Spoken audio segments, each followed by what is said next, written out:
જય શ્રી કૃષ્ણ મિત્રો, હું ગ્રો પોઈન્ટમાંથી હિરેન સોલંકી એક મ્યુચ્યુઅલ ફંડ તથા ઇન્સ્યોરન્સ એડવાઇઝર તરીકે વાત કરી રહ્યો છું.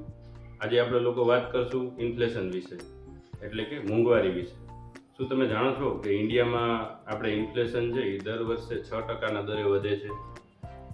તો એનું આપણે એક એક્ઝામ્પલ તરીકે સમજીએ તો કોઈ પણ વ્યક્તિની ઉંમર આજે 35 વર્ષની હોય અને તેનો ઘર ખર્ચ સામાન્ય આપણે ગણીએ કે 30,000 રૂપિયા હોય, તો આવનારા 12 વર્ષમાં તેનો ખર્ચ છે ને એ 60,000 થઈ જશે.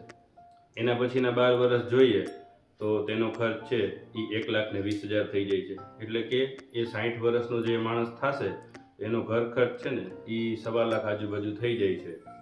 તો તમે એવું વિચાર્યું છે કોઈ દિવસ કે આપણે જે ઇન્વેસ્ટમેન્ટ કરીએ છીએ એ જો 6% અને 6.5%થી જો ઇન્વેસ્ટમેન્ટ આપણે કરતા હોઈએ તો આવનારા સમયમાં શું થશે? માટે ઇન્વેસ્ટમેન્ટ તો એવી જગ્યાએ જ કરવું જોઈએ જ્યાં આપણે 10%, 12% કે 15% રિટર્ન મળતું હોય. એવી જગ્યાએ જો આપણે ઇન્વેસ્ટમેન્ટ કર્યું હોય તો આવનારા સમયમાં આપણને વાંધો ન આવે. એટલે જ સારી વ્યક્તિઓ ટીવીમાં આપણે એડવર્ટાઇઝ જોઈએ જ છીએ કે કહે છે કે મ્યુચ્યુઅલ ફંડ સહી હૈ. આવા જ ઇન્ફોર્મેશન વિડીયો જોવા માટે મારા પેજને લાઈક કરો, ફોલો કરો અને શેર કરો. ખૂબ ખૂબ ધન્યવાદ.